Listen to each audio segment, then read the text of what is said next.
তারা মূলত তাদের যে ক্ষোভ, সেই ক্ষোভের বহিঃপ্রকাশ মূলত এটি। অর্থাৎ বিগত 16 বছর ধরে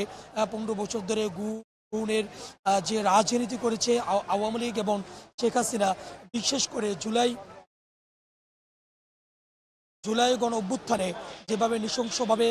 নৃশংসভাবে হত্যা করা হয়েছে, খুব কাছ থেকে শিক্ষার্থীদেরকে হত্যা করা হয়েছে এবং যাদেরকে আহত করা হয়েছে, যাদেরকে হত্যা করা হয়েছে তাদের স্বজনরা এখন পর্যন্ত সেই হত্যার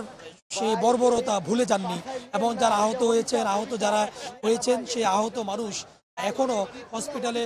হসপিটালে কাতরাচ্ছেন এবং যারা আহত হয়েছেন তাদের যে ক্ষত চিহ্ন সেটি কিন্তু এখনো শুকায়নি। এই যে না শুকানো, এই যে জুলাই বিপ্লবে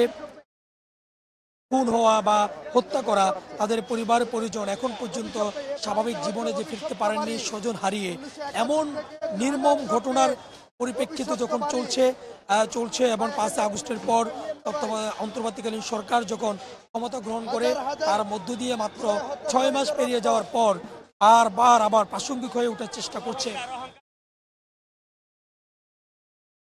সেই আওয়ামী লীগ। কখনো তারা লিফলেট বিতরণ করছেন, কখনো তারা জটিকা মিছিল করছেন, আবার কখনো তারা সমাবেশেরও ডাক দিচ্ছেন এবং বিভিন্ন ধরনের কর্মসূচি কিন্তু তারা দিয়ে যাচ্ছেন। এবং এই বিষয়গুলো যারা আন্দোলন করছেন, জুলাই বিপ্লবের সাথে যারা সম্পৃক্ত, জুলাই বিপ্লবের যারা আন্দোলনে নেতৃত্ব দিয়েছেন এবং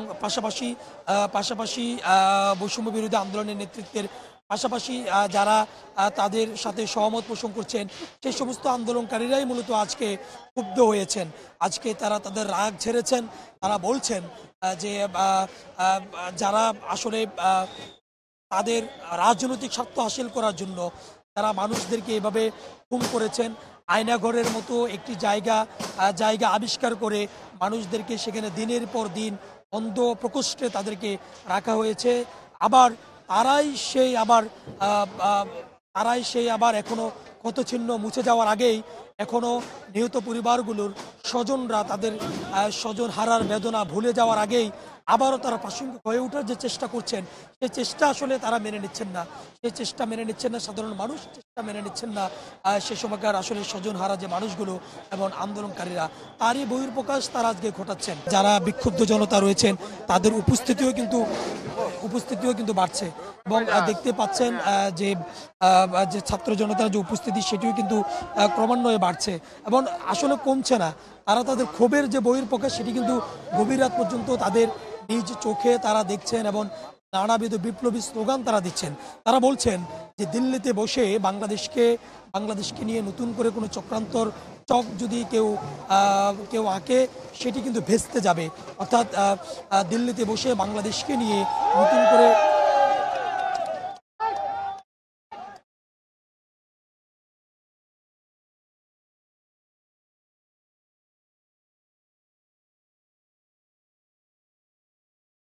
শুধু হচ্ছে আগুনও দেওয়া হয়েছে, আগুন দিয়ে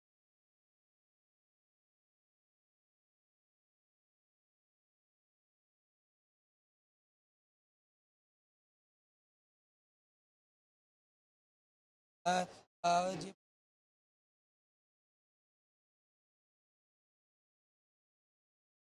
সেটিও কিন্তু ভেঙে ফেলার জন্য চেষ্টা করছেন এবং উৎসুক জনতার যে